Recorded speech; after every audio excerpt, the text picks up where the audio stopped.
India files movie బొమ్మక Murali అన్న direction చేశారు.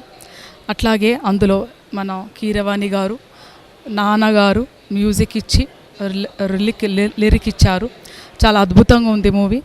ఇది నటన కాదు, నిజ జీవితము, మన జీవిత పునాదులు, మానవ పునాదులు తెలుసుకోవాలి అని నాన్న ఎప్పుడు చెప్తుండేవాళ్ళు. నేను చాలా చిన్నప్పుడు విన్నాను. అట్లాగే కల్చరల్ ఇన్వేషన్ అంటే గ్లోబల్ ఇన్వేషన్, కల్చరల్ ఇన్వేషన్, మనం సోషల్ ఎకనామికల్ ఇన్వేషన్ ఎలా జరిగిందో అట్లాగే కల్చరల్ ఇన్వేషన్ కూడా జరిగిందని నేను 10 ఏళ్ళ వయసు ఉన్నప్పుడే నాన్న మాట్లాడుతుంటే విన్నాను. అవే మాటలు మళ్ళీ మూవీ ద్వారా చూడడము బాగుంది. ఇప్పుడున్న సమాజానికి, యువతరానికి కల్చరల్ ఇన్వేషన్, టెక్నాలజికల్ ఇన్వేషన్ ఏ విధంగా మన పిల్లలని, మన భావితరాలని నాశనం చేస్తుందో ఇట్లాంటి మూవీస్ ద్వారా చైతన్యపరచుకొని మన పిల్లలకు, మన తరాలకు మనం కూడా మారాలని కోరుతున్నాను. అట్లాగే గద్దరన్న పాట ఇది చివరి పాటగా ఉంటుంది. అంటే తన రాసిన పాట మూగబోయిన గొంతులో ఎలా ఉందో అట్లాగే ఈ పాట కూడా నా రిలీజ్ కాకముందే చాలా ఫేమస్ అయింది. ఈ పాట కూడా చివరి పాట అని అనుకోకున్నా కానీ ఆయన పాడిన పాటల్లో ఈ పాట ఒక ఆయుధంగా తీసుకొని ఈ సమాజం ఉన్నంతవరకు ఇది ఇప్పటి నుంచి ఒక ఆయుధంగా, ఒక శక్తిగా తీసుకొని పోవాలి. ఎందుకంటే అందులో ఆ పాటలో బానిసలారా లెండిరా, ఈ బాంచను బతుకులు వద్దురా, అడక తింటే మీ ఆకలి తీరదు, గుద్ది గుంజుకుందా, అందులో స్త్రీల గురించి, యువతరం గురించి, ఓటు హక్కు గురించి, చివరిగా భారత రాజ్యాంగాన్ని రక్షించుకుంటే ఈ మానవ సమాజం మంచిగా ఉంటుంది. మన భారతదేశంలో మన మనుషులుగా గుర్తించబడతాం.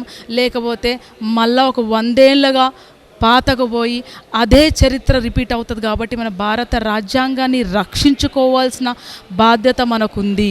మరొక ఉద్యమాన్ని ఈ మూవీతోని, ఈ పాటతోని ముందుకు తీసుకుపోవాలని కోరుతున్నాను.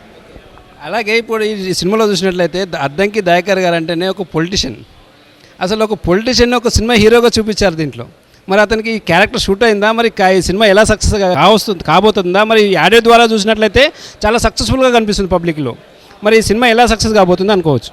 మొదటిగా అద్దంకి దయాకర్ కన్నా పొలిటీషియన్ కన్నా ముందు మాకు అన్నగా పరిచయం, అట్లాగే ఒక నాయకుడిగా పరిచయం, ఒక నిజాయితీ పరుడుగా, గద్దరన్న శిష్యుడిగా పరిచయం. మాకు అన్న ఒక నాయకుడిగా, ఒక మంచి వ్యక్తిగా, తన జీవితాన్ని త్యాగం చేసి ప్రజల కోసం అంకిత చేసిన వ్యక్తిగా, తర్వాత పొలిటీషియన్గా కూడా ఒక ఏమంటారు రోల్ మోడల్గా. ఎందుకు అంటే ఒక పార్టీ నుంచి ఒక స్థానం ఇవ్వకపోతే పార్టీలు మారే తత్వం కాదు. అదే పార్టీలో ఉంటూ ఒక సిద్ధాంతాన్ని ఎంచుకొని ఒక నాయకత్వ లక్షణాలు తీసుకొని పోతున్న ఇప్పుడు యువతరానికి మార్గదర్శకం అనుకుంటున్నాను. నాకు కూడా మార్గదర్శకం అన్న. ఈ మూవీ చాలా రిలీజ్ కాకముందే ఈ పాటల నుంచి 2 ఏళ్ళ నుంచి ఎప్పుడు మూవీ రిలీజ్ అయితే చూస్తూ అంటున్నారు. తప్పకుండా మూవీ సక్సెస్ అవుతుంది. తప్పకుండా మూవీ చాలా పెద్ద పేరు తీసుకొని వస్తుంది. ఒక సమాజానికి న్యాయంగా ఏర్పడే విధంగా ఉంటుందని నేను అనుకుంటున్నాను. నాన్నగారి పాట ఒక చిన్న చివరిగా, నాన్నగారి పాట 2 అక్షరాలు, ఒక 2 ఈ మూవీ పాటలోనే ఒక 2 అక్షరాలు ఎక్కువ లేకున్నా.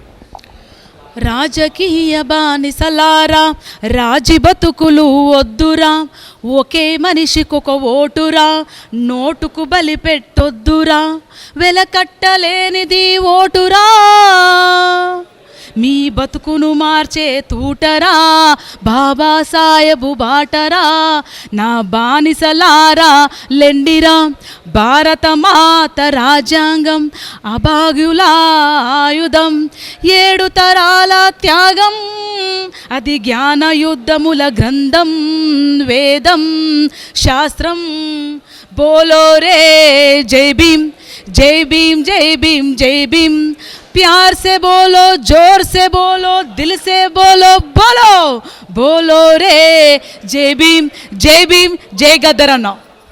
థ్యాంక్ యూ అక్క. బ్రహ్మాండమైన మెసేజ్ ఇచ్చారు నాన్నగారు కూడా.